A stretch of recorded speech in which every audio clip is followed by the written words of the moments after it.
Merci Madame la maire. Hier, j'ai eu l'occasion déjà de formuler mes observations et mes remarques par rapport à la délibération relative à la sectorisation dans les écoles primaires.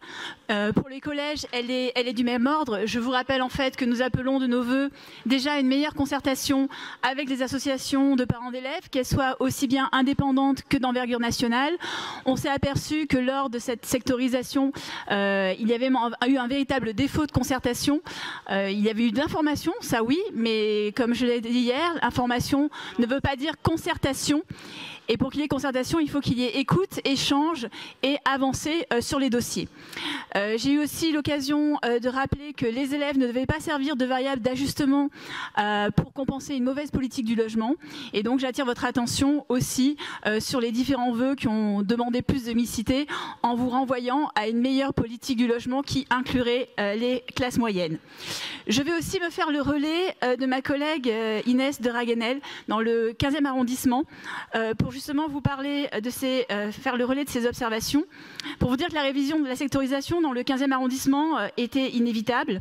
Comme dans beaucoup d'arrondissements, le 15e a perdu un grand nombre de familles et la crise sanitaire a largement aussi accentué ce phénomène. Pour rappel, avant 2020, Paris perdait déjà 2500 élèves par an. En 2021, ce sont 6000 élèves qui ont quitté nos établissements. Et le 15e a ses spécificités. Tout d'abord, une baisse du nombre d'élèves dans certains quartiers localisés dans le nord de l'arrondissement.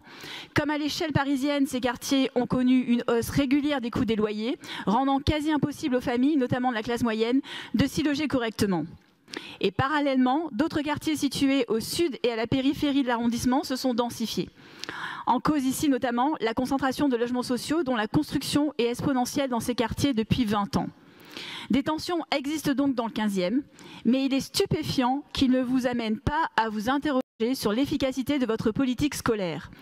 Dans le 15e, comme ailleurs d'ailleurs, le bilan est très mitigé. Il s'agit en réalité d'un travail arithmétique sans connaissance des réalités humaines. On a vu le résultat de cette méthode après la refonte de la sectorisation du premier degré en 2021. Mal évaluée, elle donne lieu à des fermetures de classes en 2022. Un semblant de concertation aussi sur des décisions accessoires, mais des prises de décision arbitraires et unilatérales sur les véritables enjeux. D'ailleurs, les parents d'élèves ont été les grands oubliés de cette concertation, contactés pour avis une fois le dernier scénario établi dans plusieurs arrondissements, soit à la mi-décembre. Donc vous voyez, c'est encore un exemple que la concertation n'a pas été optimale dans le cadre de cette sectorisation. Je vous remercie.